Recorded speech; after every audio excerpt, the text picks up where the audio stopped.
Hi guys, welcome back to wonder freaks. ఎలా ఉన్నారు అందరూ? ఈ వ్లాగ్ చాలా ఇంట్రెస్టింగ్ ఉండబోతుంది. ఒక మంచి స్టోరీ షేర్ చేస్తున్నాను. చాలా మంది అడుగుతున్నారు కదా లవ్ స్టోరీ షేర్ చేయండి అని. లవ్ స్టోరీ ఏముంది, ఎవరైనా షేర్ చేస్తారు మా స్టోరీ ఇది అని చెప్పి. లవ్ స్టోరీ మాత్రం కొన్ని డేస్ తర్వాత పెడతాను. ఇవంతా కొన్ని ఎపిసోడ్స్ లాగా రిలీజ్ చేస్తున్నాను. మెయిన్ గా టీనేజ్ కానీ ఇప్పుడు లవ్ చేసుకుంటాను వాళ్ళందరికీ ఇది ఒక లైఫ్ లెసన్ లాగా మా ఎక్స్పీరియన్స్ షేర్ చేస్తున్నాను. నేను మా హస్బెండ్ కలిసి బాగా ఆలోచించి ఇవంతా షేర్ చేయాలని చెప్పి డిసైడ్ అయ్యాము. లవ్ మ్యారేజ్ ఏముంది, హ్యాపీ ఎండింగే ఎవరికైనా, కానీ దాని వల్ల వచ్చే ప్రాబ్లమ్స్ చాలానే ఉంటాయి. మా ఎక్స్పీరియన్సెస్ ఏంటి, మేమేం ప్రాబ్లమ్స్ ఫేస్ చేసాము అనేది మా ఎక్స్పీరియన్స్ అంతా మీతో షేర్ చేసుకుంటే జాగ్రత్త పడే వాళ్ళు ఉంటారు కదా, కొంచెమైనా నేర్చుకొని. లవ్ చేయటం అనేది తప్పేం కాదు మా దృష్టిలో, కానీ తొందర పడకూడదు అనేది మా ఒపీనియన్. మంచిగా టైం తీసుకొని జాగ్రత్తగా వినండి. ఈ వీడియో మొత్తము మీకు చాలా యూస్ఫుల్ అవుతుంది. మెయిన్ గా టీనేజ్ లో ఉన్న వాళ్ళు, ఎవరైతే లవ్ మ్యారేజ్ చేసుకోవాలనుకుంటున్నారో, ఇంట్లో పేరెంట్స్ ఒప్పుకోకుండా ఎవరైతే పెళ్లి చేసుకుందాం అనుకుంటున్నారు, మెయిన్ గా వాళ్ళ కోసం స్పెషల్ ఈ వీడియో. మాకు మ్యారేజ్ అయింది 2017 లో.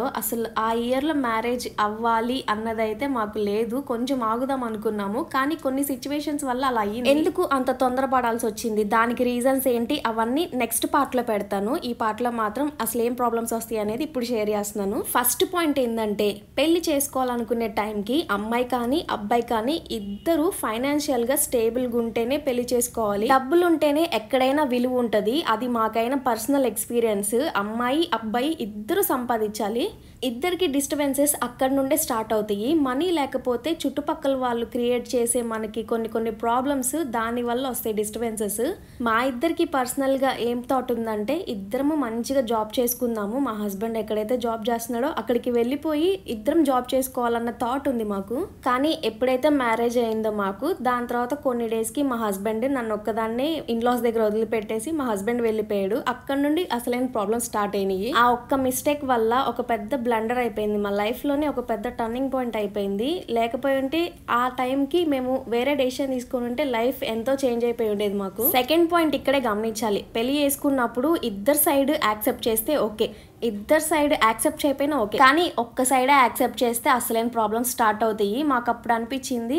తర్వాత రియలైజ్ అయినప్పుడు అనిపిస్తుంది ఏంటంటే, ఇద్దరం ఒకటే చోట ఉండుంటే బాగుండేది. నన్ను వదిలేసి తను వెళ్ళిపోవటం, అక్కడ నుండి అసలైన ప్రాబ్లమ్స్ స్టార్ట్ అయినాయి. ఇద్దరం కలిసి ఉంటే కొన్ని ప్రాబ్లమ్స్ వచ్చినా కానీ ఇద్దరం సెట్ చేసుకుంటూ ఒకే దగ్గర ఉండి కొంచెం సెట్ అయి ఉండేవాళ్ళమి. కానీ తను ఎప్పుడైతే నన్ను వదిలిపెట్టి వెళ్ళాడో అక్కడ నుండి అసలైన ప్రాబ్లమ్స్ స్టార్ట్ అయినాయి. ఈ రోజు మేము ఈ స్టేజ్ లో ఉండటానికి కూడా అదొక రీజన్ అనిపిస్తుంది. మా హస్బెండ్ ఏమనుకున్నాడంటే, సపోర్ట్ ఉంది కదా, నేను ఒక్కడనే వెళ్ళి కొంచెం సెట్ చేసుకొని నన్ను కూడా తీసుకెళ్ళిపోవచ్చు అనుకున్నాడు.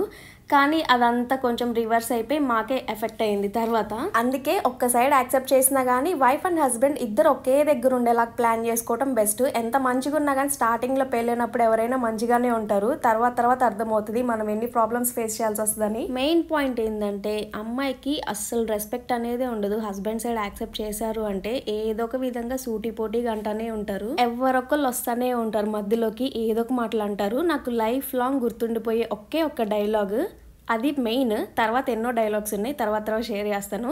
ఆ మెయిన్ డైలాగ్ ఏంటంటే, ఏమీ తాకుండా వచ్చినప్పుడు అణిగి మణిగి ఉండాలి. ఇలాంటి వాళ్ళు ఎవరంటే, ఇప్పుడు ఒకళ్ళ ఫ్యామిలీలో డిస్టర్బెన్సెస్ ఉన్నాయి, మనం ఎందుకు వెళ్ళటం మధ్యలోకి, అలా కాదు ఏదోటి మసాలా యాడ్ చేయాలి, అది ఇంకా పెద్దది అవ్వాలి అన్న థాట్లో వచ్చి చేసేవాళ్ళు ఇలాంటివి ఎన్నో ఉంటాయి. అసలు వాళ్ళని నేను ఎప్పుడో నా పెళ్ళైనప్పుడు చూసాను. తర్వాత ఇంకా వచ్చి మధ్యలో ఇలాంటివన్నీ చేయటము మా లైఫ్ లో. వాళ్ళ అన్నమాట మా హస్బెండ్ కి తెలిసాక ఇంకా నేను అసలు ఇంట్లో ఒక్క నిమిషం కూడా ఉండను, మేమిద్దరం వెళ్ళిపోతున్నాం అని చెప్పి ఇంకా నన్ను తీసుకొని బయటకు వెళ్ళిపోయాడు. అక్కడ నుండి స్టార్ట్ అయింది మా అస్సలైన లైఫ్.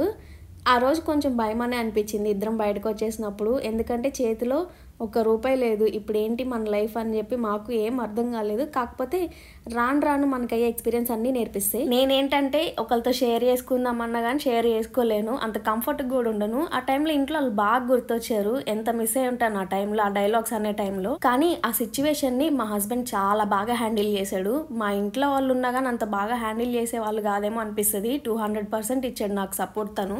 మా హస్బెండ్ ఏంటంటే, యాక్సెప్ట్ చేశారు కదా నా సైడ్ అయినా, వాళ్ళని ఎందుకు బాధ పెట్టడం అని ఎన్ని ప్రాబ్లమ్స్ వచ్చినా కానీ చాలా వరకు కంట్రోల్ చేసుకుంటూ వచ్చాడు. వాళ్ళ సైడ్ నుండి వచ్చే ప్రాబ్లమ్స్ నా దాకా రానియకుండా నాకు సపోర్ట్ చేస్తూ వాళ్ళని సాటిస్ఫై చేస్తూ హ్యాపీగా ఉంచాలని చాలా ట్రై చేశాడు. లాస్ట్కి మేము బయటికి రావడానికి మెయిన్ రీజన్ కూడా అదే. అసలు ఫుల్ స్ట్రెస్ అయిపోయింది మాకు ఒక 1 ఇయర్. హ్యాపీగా ఉంచాలి అంటే మనీతోనే సెట్ అయ్యేలాగా ఉంది ఆ రిలేషన్. ఇంకా తనైనా ఎంత సంపాదిస్తాడు, లక్షలు అయితే సంపాదించలేడు కదా. మాకు మెయిన్ పిల్లలు లేకపోవడానికి కూడా కారణం అదే. అసలు మనం ఇన్ని ప్రాబ్లమ్స్ ఫేస్ చేసినప్పుడు పిల్లల్ని కానీ ఏం చేస్తాం, వాళ్ళ లైఫ్ స్పాయిల్ చేసిన వాళ్ళు అవుతామని ఇంతవరకు ఆగాము. లవ్ చేసుకునే టైంలో ఇద్దరి మధ్యలో ఉంటుంది రిలేషన్. ఒక్కసారి పెళ్ళయ్యాక చాలా మంది ఇన్వాల్వ్ అయ్యి ఉంటారు, అందరినీ సాటిస్ఫై చేయాలి. అది అయ్యేలాగా లేదని చెప్పే మాకు పెళ్ళైన 1 ఇయర్కి మేము పక్కకు వచ్చేసి ఇద్దరం ఇండిపెండెంట్గా ఉండటం స్టార్ట్ చేసాము. అలా అని అందరిని వదిలేయలేదు.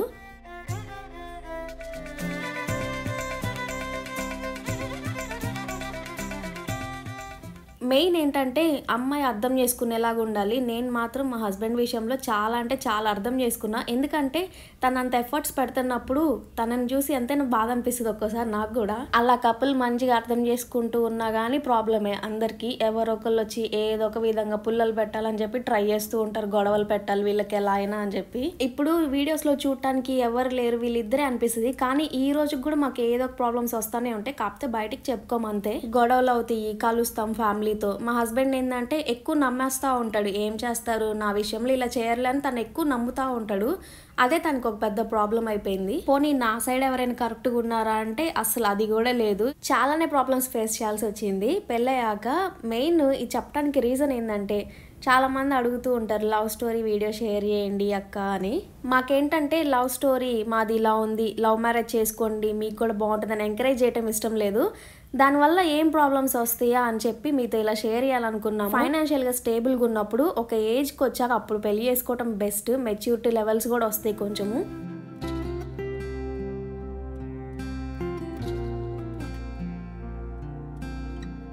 అప్పుడే మనకి లైఫ్లో ఏ ప్రాబ్లం వచ్చినా కానీ ఫేస్ చేయగలిగే స్టేజ్లో ఉంటాము.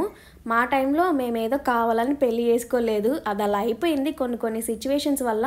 ఆ సిచ్యువేషన్స్ ఏంటి అవన్నీ నేను ఒక్కొక్క వీడియోలో షేర్ చేస్తూ ఉంటాను. ఎప్పుడైనా కానీ ప్రాబ్లమ్స్ వచ్చినాయి అని చెప్పి ఎక్కువ టెన్షన్ పడకుండా పేషెన్స్తో ఉండటం చాలా ఇంపార్టెంట్. అప్పుడే వైఫ్ అండ్ హస్బెండ్ మధ్యలో ఒక హెల్దీ రిలేషన్ ఉంటుంది, హ్యాపీగా లైఫ్ లీడ్ చేయొచ్చు. మెయిన్ మేము హ్యాపీగా ఉండటానికి రీజన్ కూడా మా సింబాగాడు. వాడు చాలానే సపోర్ట్ చేశాడు. వాడు వచ్చినప్పటి నుండి చాలానే చేంజ్ అయింది మా లైఫ్. ఇంకోటి మేము ఎప్పుడైనా డల్గా ఉన్నా కానీ వాడిని చూసి మేము హ్యాపీగా అయిపోతాం. ఎందుకంటే మనకేదో బాధ వచ్చిందని చెప్పి మనం ఎంత డల్గా ఉంటామో మనల్ని చూసి మన పెట్స్ కూడా అంతే డల్గా అయిపోతాయి అంట. ఎవరి సపోర్ట్ లేని టైంలో వాడు మా లైఫ్లోకి వచ్చాడు. మా కోసం వాడు ఎంతో చేశాడు, చాలా హ్యాపీనెస్ తెచ్చాడు.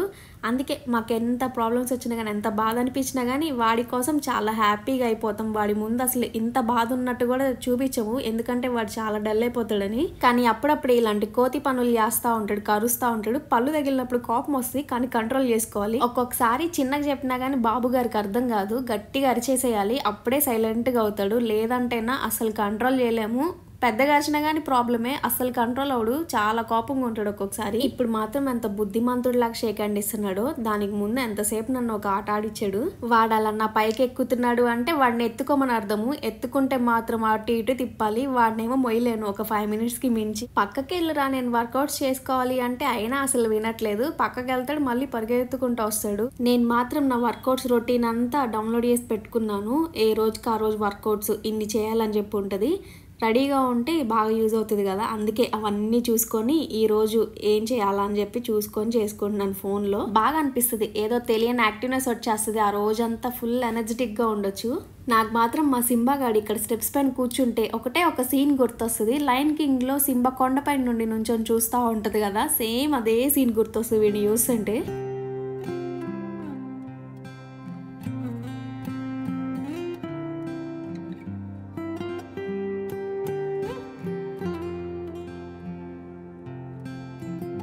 ఇంకా నా వర్కౌట్స్కి సంబంధించి అంతా నేను కొత్త ఛానల్లో పెడదాం అనుకుంటున్నాను. వర్కౌట్స్ రొటీన్ అంతా అందులో ఎవరైనా చూడాలనుకుంటే ఇంట్రెస్ట్ ఉంటే అందులో వెళ్ళి చూడొచ్చు.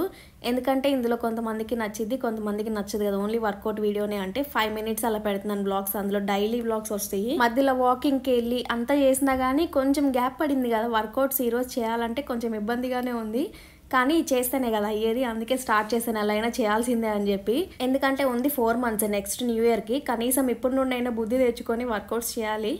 ఎందుకంటే హెల్త్ ఇంపార్టెంట్ మెయిన్. నేను ఎప్పుడైనా కానీ వర్కౌట్స్ చేస్తుంటే మా సింబాగాడు రెడీగా కూర్చుంటాడు. కొంచెం అటు ఇటు ఎగిరినా కానీ వాడికి కోపం వస్తుంది, ఎందుకో వచ్చి కరుస్తూ ఉంటాడు కావాలని. మా సింబాగాడు ఏంటంటే కొంచెం లేటుగా లేగుస్తాడు. ఈరోజు త్వరగా లేచేసరికి ఏంటి ఈ రోజు నువ్వు త్వరగా లేపిందని చెప్పి వాడికి ఫుల్ కోపం వస్తుంది.